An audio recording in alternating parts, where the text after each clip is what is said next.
Welcome to the Steelers by the Lake podcast. My name is James Strong, joined once again by my co-host, Cody. How are you on this Christmas Eve? Christmas Eve is correct, James. I'm doing all right. Oh, my Lanta. Here we go with the 10th or this is going to be the third game in 10 days or something like that. 11 days. 11 days. Yep. We literally just recorded the episode yesterday talking about the Ravens recap, and now here we are about to talk about the game here in 2 days against the Kansas City Chiefs. But before we get too far in that, James, how are you doing today? A lot better today than yesterday, buddy. I was pretty under the weather yesterday, but feeling drastically better. So good. That is all we can ask for, and happy to hear you're doing better, sir. Let's break it down. I mean, let's go. Let's not waste any time. We're going into this. We're going to talk Kansas City Chiefs, Pittsburgh Steelers, Christmas Day. If you're watching on YouTube, you see I'm feeling festive with my fake fireplace behind me on my TV. It looks lovely. If only it was actually warm, but that's fine. We're going to talk injuries here, James. I'm going to go over the Kansas City Chiefs. If you want to go over the Pittsburgh Steelers, just starting with the Kansas City Chiefs here. They have a few guys here listed on the injury list. Again, these games just happened on Saturday. It's now Monday. We only have updates for Sunday's practice, nothing for today yet. Jamari Connor, the defensive back, is dealing with a concussion. He didn't participate on Sunday. DJ Humphries, the tackle, their starting tackle, is also dealing with a hamstring injury and didn't participate on Sunday. Jack Cochran, linebacker, dealing with an ankle injury, didn't participate on Sunday. Chris Jones, the starting D tackle, dealing with a calf injury, didn't participate on Sunday's practice. Jawan Taylor, another starting tackle, dealing with a knee injury, limited participation in practice on Sunday. And then you have Creed Humphrey dealing with a shoulder injury, Patrick Mahomes with an ankle injury, Justin Reed, the safety, with a back injury, Nico Remigio dealing with a knee injury, Josh Williams, the corner, dealing with ankle and elbow injury, and Xavier Worthy, the speedy rookie wide receiver, dealing with an ankle injury. All those guys were full participants on Sunday's practice. So the big names there obviously going to be the tackles, DJ Humphries, Jawan Taylor, and then also Chris Jones. I mean, those are big staples in that team that I've already missed practice up till now, or limited with Jawan Taylor. And then again, Patrick Mahomes is, I mean, the drastic name on there, but we don't expect him to miss this game at all. No, he'll play. And just for 100% clarification, I should have said this before you started. This is an estimation because this was just a walkthrough practice, not an actual full participation practice. But this is what they would have been had it been a full live practice. Yep. So on the flip side of things for Pittsburgh, so we've got Justin Fields first off as a DNP, which means he was not ready yet had they been practicing. George Pickens, it looks like they're working his way back. He's limited. That's a good sign. Rumor is that last week on the sideline, he was doing some ladder drills and stuff, looking pretty close to returning. Ben Skowronek with the hip is expected not to practice. Mike Williams getting a rest day. Joey Porter Jr. with a knee, they're calling it now. Originally, they were calling it a calf. Rumor is a PCL possibly. If that's the case, I would expect him to miss the next couple regular season games and maybe into the postseason as well. Which really sucks. It couldn't be worse timing for your number one corner to go down. So we'll see. Hopefully it's very minor. Deshaun Elliott with the hamstring, also limited. So he's working his way back from his injury. Dante Jackson with his back, limited also. So they're expecting to attempt to work him back from injury. Tyler Matakevich, also a knee, expected to be out.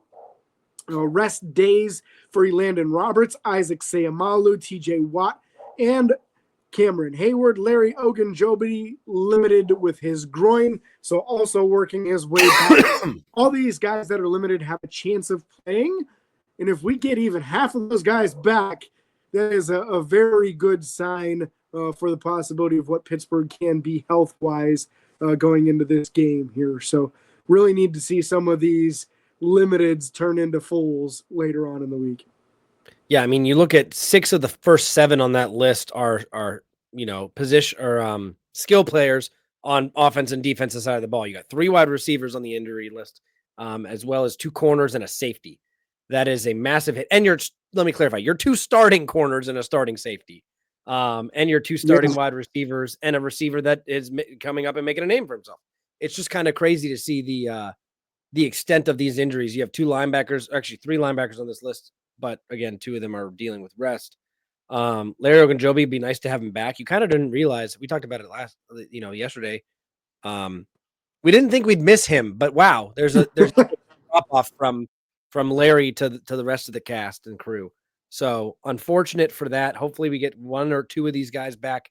I'd really like to get at least 1 receiver and one of the guys from the secondary back, and then obviously that D line could use the help of Larry Ogunjobi. But again, we will see what happens. This is a massive, massive game. We are going to break down the depth chart for the Kansas City Chiefs now, because that's big, and this is probably the biggest depth chart breakdown we've ever done, just for the simple fact of how stacked this team is in multiple positions. So looking at the offense, I mean, Patrick Mahomes being the starting quarterback, there's nothing else to be said. It's Patrick Mahomes. What is he? 3-time Super Bowl winning champion now, I think it is, or 2. Mm-hmm. He's 3 in the last 2 years are back to back. Carson Wentz backing him up, so that's a name everyone's seen.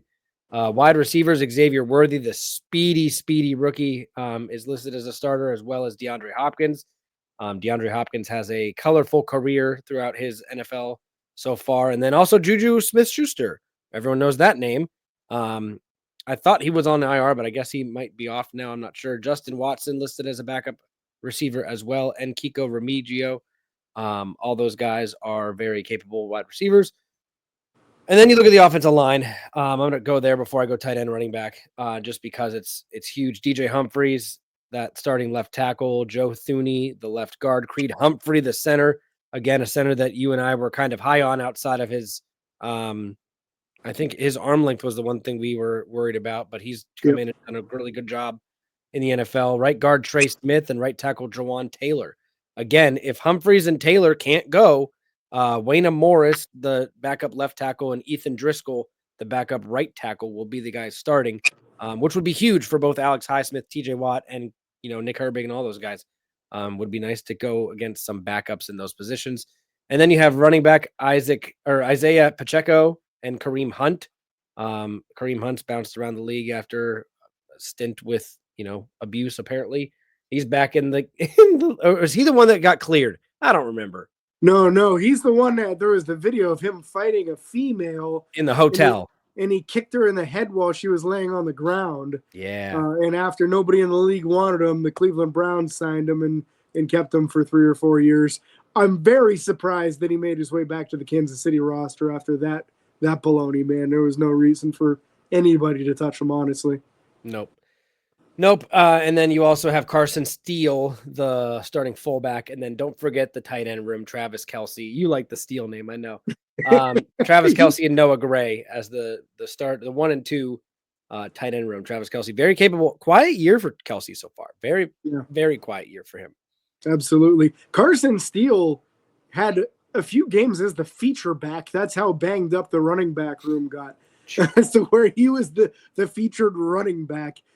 Creed Humphrey, the big difference between Creed Humphrey and what we were looking at last week with the starter for the Baltimore Ravens is Creed came out and he was like 315, 320 and rocked up, as to where the starter for the Ravens was like 285.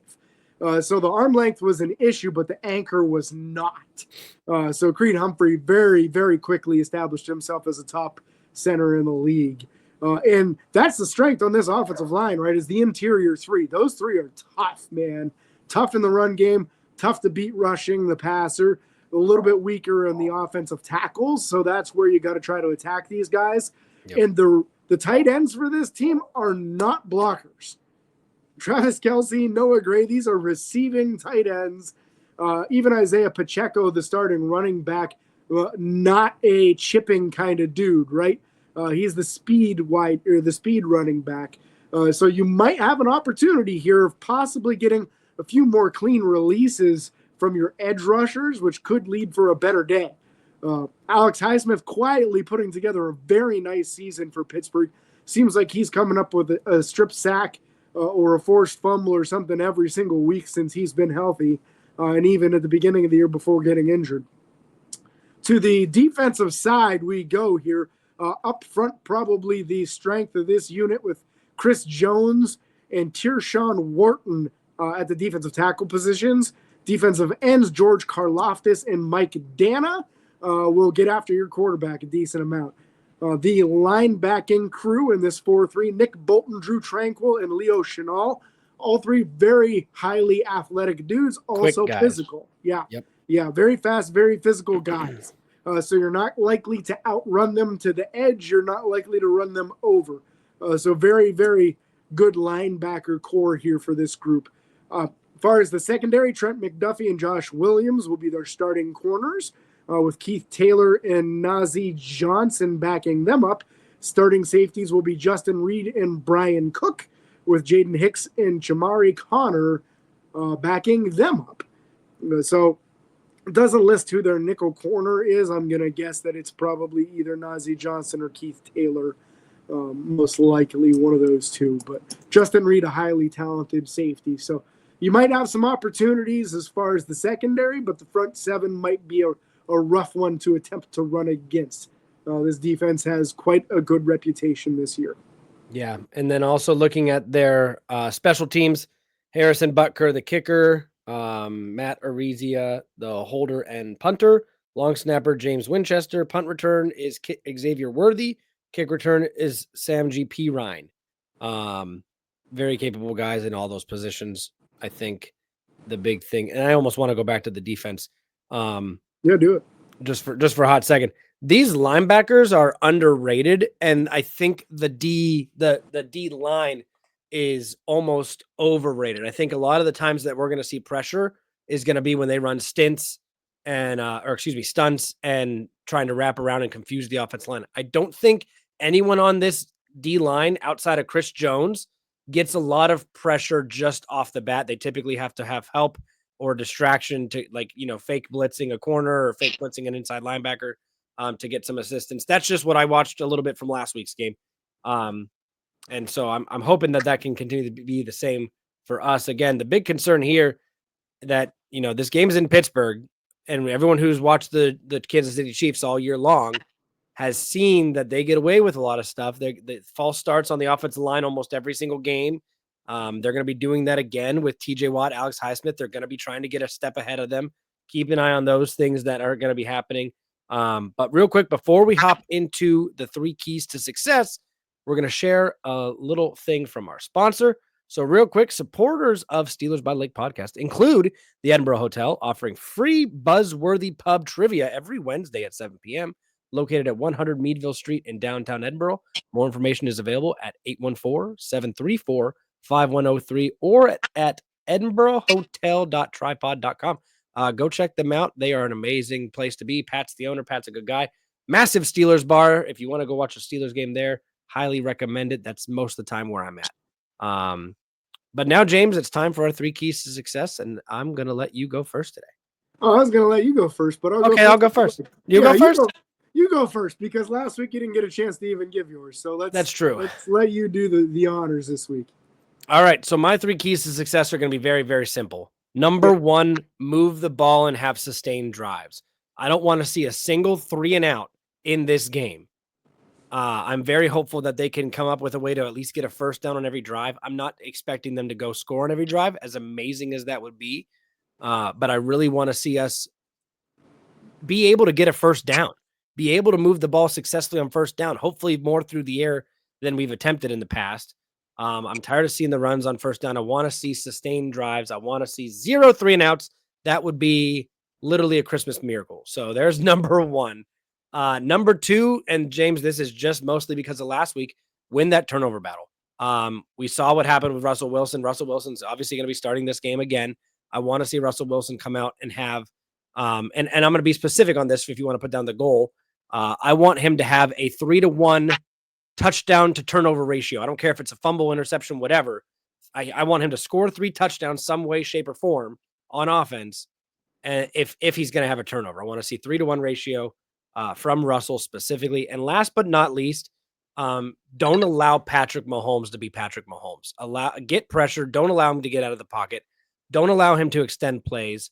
I'd rather him be forced to be in a tight pocket and make a throw than scramble and make something happen, because guys like Xavier Worthy, Travis Kelce, even Juju, these guys are able and quick enough to make, extend their routes or change their routes to give him a wide open shot in a zone or man coverage or whatever it is.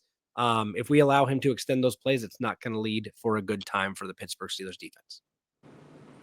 Couldn't agree with you more on those keys, Cody. So very nice. My first one is not going to surprise too many people. Keep the game close. Yeah. Don't let this get out of hand. Don't let yourself get one-dimensional. Pittsburgh has a very good record in close one-score games. So do the Kansas City Chiefs this year. But keep it close, and you've got a fighter's chance, a boxer's chance in this game. Number 2, I want to see 250 yards passing. The passing attack needs to come back. It got a little bit better this last week. But the mistakes cost us the game. So 250 passing yards and a balanced attack, I think, will be a good key here. Number 3 offensive touchdowns. It would have probably done it last week. Unfortunately, we didn't get that far, and the mistakes turned into points for the other team. So we've got to do a better job this week. The Kansas City Chiefs are not putting 40 points on people on a regular basis. They're scoring in that upper 20 to lower 30 type range in a lot of their games. So if you can get 3 touchdowns, you're putting yourself right in the right spot with a couple of Chris Boswell field goals after that to get a win. Yeah.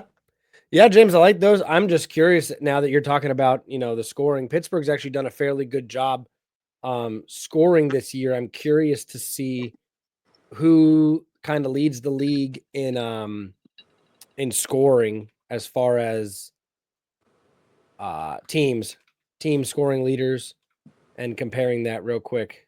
Last I knew, Pittsburgh was number 10 offensively in most points per game, and number 5 on defense, but that probably took a negative turn after this last game as far as the defensive one. Yeah. Points for everyone should have I don't think there's any more bye weeks at this point. No. So Pittsburgh has scored 353 points. The Kansas City Chiefs have scored 356. Whew! That is a 3-point differential. It doesn't get much closer. It really doesn't. It really doesn't. Kind of curious to see what the breakdown would be for defensively as far as what about points against? Yeah, points against is what I'm checking for right now. There's got to be something here. Defense right here. Let's shout out who you using. Is it Pro Football Reference? Pro Football Reference. Yep. They're a really good source for numbers like this. If you guys are ever curious on stuff. Very, very good breakdowns for everything. This is giving me, especially historical stuff. If you're ever curious. Oh my gosh. Yeah. Like top, sack artists in Steelers history, man, you can find it like that. And they'll give you the top 50 if you want it. It's pretty nuts.